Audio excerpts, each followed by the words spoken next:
ચાલો ભાઈ, આજે આપણે પપનસના ઝાડ, તેના ફળ અને તેની ઉપયોગિતા વિશે એવી નિરાંતે વાત કરીએ. આ એક એવું ફળ છે જે આપણા વડવાઓના સમયથી છે, પણ આજકાલના છોકરાઓ તેને ભૂલતા જાય છે. પપનસ એટલે શું? પપનસ એટલે લીંબુના કુળનું સૌથી મોટું ફળ. જેમ આપણા ગામમાં કોઈ મોભી માણસ હોય ને, એમાં લીંબુ, સંતરા, મોસંબી એ બધામાં મોટા ગરાસિયા જેવું છે. અંગ્રેજીમાં એને પોમેલો કહેવાય અને હિન્દીવાળા એને ચકોતરા કહે છે. આ ફળ કદમાં ફૂટબોલ જેવડું મોટું હોઈ શકે છે. એની છાલ જાડી અને અંદરનો માવો એકદમ રસીલો હોય છે. પપનસના વૃક્ષનો પરિચય. ઝાડ કેવું હોય? જો તમને વાડીએ પપનસનું ઝાડ રોપવું હોય તો એના વિશે આટલું જાણી લેજો. ઝાડનો દેખાવ. પપનસનું ઝાડ મધ્યમ કદનું અને સદાબહાર હોય છે. એ ક્યારેય પાનખરમાં બોડું નથી થતું. બારે માસ લીલુંછમ રહે છે. એનું ઝાડ 15થી 20 ફૂટ ઊંચું જાય. ડાળીઓ ચારે બાજુ ફેલાયેલી હોય, એટલે છાંયડો પણ મસ્ત આપે. પાંદડાની ખાસિયત. એના પાન બીજા લીંબુ કરતાં મોટા અને ઘાટા લીલા હોય. પાંદડાને હાથમાં મસળો તો એમાંથી પણ મસ્ત લીંબુ જેવી સુગંધ આવે. ફૂલની મોસમ. જ્યારે પપનસને ફૂલ આવે ત્યારે આખી વાડી ગરબાવલી થઈ જાય. એના ફૂલ સફેદ અને મોટા હોય છે. એની ખુશ્બુ એટલી મીઠી હોય છે કે મધમાખીઓ આજુબાજુ ગણગણતી જ રહે. ફળનું વજન. આ ઝાડની ડાળીઓ મજબૂત હોવી જોઈએ, કારણ કે એક પપનસ 1 થી 2 કિલોનું તો આરામથી થાય. ક્યારેક તો ડાળીઓ ફળના વજનથી નીચે નમી જાય, ત્યારે એને ટેકો દેવો પડે. પપનસના પ્રકાર: સફેદ અને લાલ. ગામડામાં આપણને 2 જાતના પપનસ જોવા મળે. સફેદ પપનસ, જે અંદરથી સફેદ કે આછા પીળા રંગનું હોય. આ ખાવામાં થોડું ખાટું અને સહેજ કડવાશ પડતું હોય, પણ ગુણમાં ભારે હોય છે.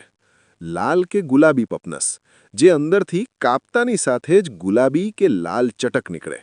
આ સફેદ કરતાં થોડું મીઠું હોય અને જોવામાં બહુ જ સુંદર લાગે. પપનસ ખાવાના અગણિત ફાયદા. આપણા ડોસા ડાંગરા કહેતા કે પપનસ ખાઓ એટલે વૈદરાજને ઘરે ન જવું પડે. હવે એના ફાયદા વિગતવાર સમજીએ. રોગ પ્રતિકારક શક્તિ. શિયાળામાં ઠંડી વાય, શરદી ઉધરસ થાય, ત્યારે પપનસ રામબાણ ઇલાજ છે. એમાં વિટામિન સી ભરોભર હોય છે. એ ખાવાથી શરીરની અંદર એવી તાકાત આવે કે નાના મોટા ચેપ આવવા નથી દેતી. પેટની સફાઈ. આજના સમયમાં બધાને ગેસ અને કબજિયાત છે. પપનસમાં ફાઇબર બહુ હોય છે. બપોરે પપનસ ખાવાથી પેટ એકદમ સાફ થઈ જાય. હૃદય અને બીપી. પપનસમાં પોટેશિયમ હોય છે. જેને બીપી વધતું હોય એમના માટે આ ફળ આશીર્વાદ છે. એ હૃદયને મજબૂત બનાવે છે. વજન ઉતારવું. વજન ઉતારવું હોય એમના માટે આ ઉત્તમ ફળ છે. કેલરી ઓછી, પાણી વધારે, પેટ ભરાય પણ ચરબી ન વધે. ચામડી અને વાળ. પપનસ ખાવાથી લોહી શુદ્ધ થાય, ચહેરો ચમકે, ખીલ ન થાય, વાળ મજબૂત બને. પપનસ ખાવાની સાચી રીત. ઘણા લોકો એમનેમ બચકું ભરે એટલે કડવું લાગે. પહેલાં છાલ ઉતારો, સફેદ પડ દૂર કરો, માવો કાઢો, થોડું સંચળ, જીરું પાવડર, લાલ મરચું અને પછી ખાવો. આંગળા ચાટતા રહી જશો. ખેતી અને ઉછેર.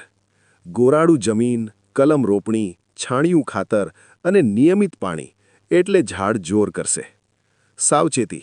ભારે દવાઓ લેતા હો તો ડૉક્ટરને પૂછજો. એસિડિટી હોય તો ખાલી પેટે નહીં, જમ્યા પછી ખાવું. પપનસની છાલના ઉપયોગો. છાલનો ધુમાડો મચ્છરો ભગાડે. છાલ ઉકાળેલું પાણી ચામડી માટે ફાયદાકારક. અને હા, છાલનું અથાણું અને મુરગ્ગો પણ બને.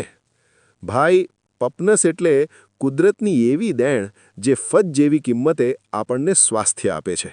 પેકેટવાળા નાસ્તા છોડીને અઠવાડિયે 1 પપનસ ખાશો તો શરીર લોખંડ જેવું મજબૂત રહેશે. એ દેખાવમાં મોટું છે, સોલવામાં આળસ આવે, પણ એની અંદર દરેક દાણો ગુણોનો ભંડાર છે. એટલે જ્યારે બજારમાં પપનસ જુઓ, લેવાનું ભૂલતા નહીં. જો તમને આ વિડીયોની જાણકારી ગમી હોય તો ભાઈ લાઈક કરજો, મિત્રો અને પરિવાર સુધી પહોંચે એ માટે શેર કરજો અને આવી જ આપણી માટીની વાતો સાંભળવા ચેનલને સબસ્ક્રાઇબ કરવાનું ભૂલશો નહીં. આજે બસ આટલું જ. ફરી મળીશું એક નવી વનસ્પતિ અથવા વૃક્ષની ઉપયોગી જાણકારી સાથે. ત્યાં સુધી સ્વસ્થ રહો, મસ્ત રહો.